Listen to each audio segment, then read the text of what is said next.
And Denise happened to mention that it was only going to be a local affair, so no really big deal. So Susie didn't think much about the situation. Until a couple of days later, when she saw Tom approaching her fast in the hallway. Susie, did you see that press release that went out? I mean, there was an email about it, and it went everywhere. Now, you know what?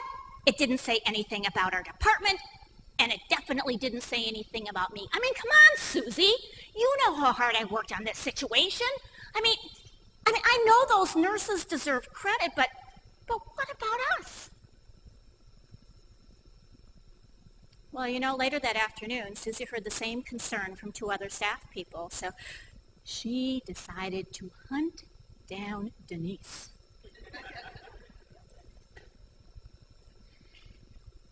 Denise, what's going on here? I thought that press release was going out locally, and then I discovered it went to every single media outlet in the entire state of Montana. I mean, come on. My staff's responsible for the rapid diagnosis, and they're responsible for the rapid answers, and they're responsible for the sort of treatment that the student eventually got. What do you want me to tell them?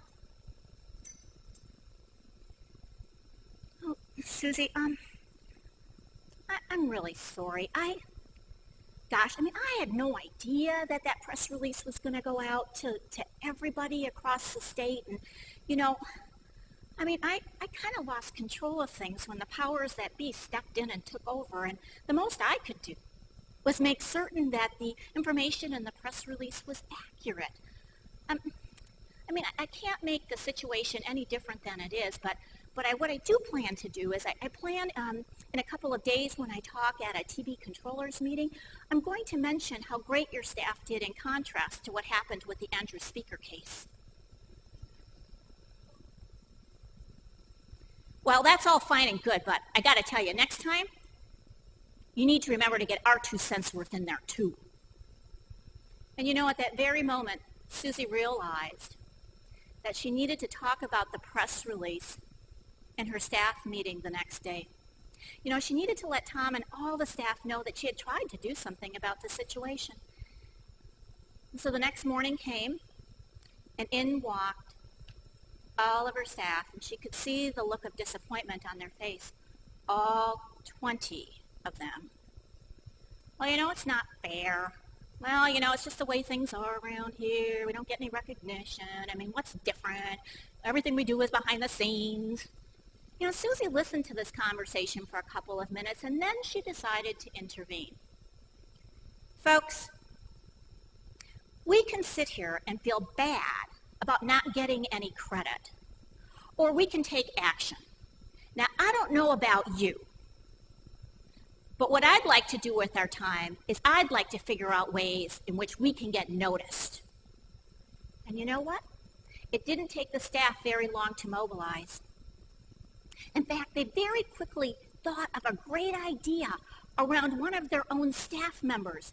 Because you see, Joel, he recalled that Vivian had just gotten the statewide Member of the Year award from ASCLS, and the group thought, wow, wouldn't it be cool if we gave her the award again in front of the entire bureau?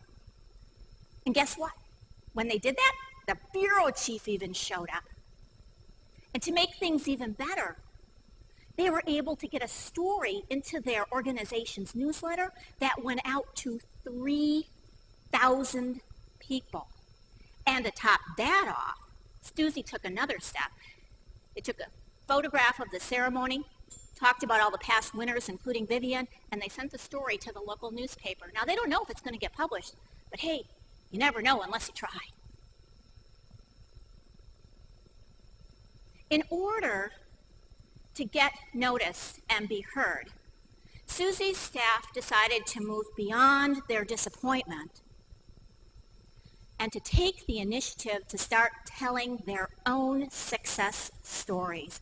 And you know what? In the process, they got the recognition that they really deserved. Now, think about your laboratory or organization. If next week a situation akin to this were to occur, how do you think people would react?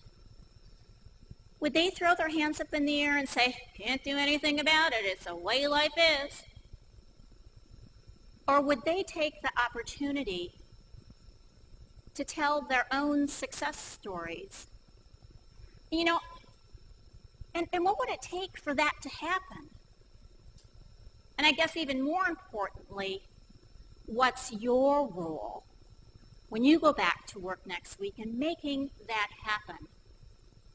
Because you see, in order to get noticed and be heard, you need to tell your story.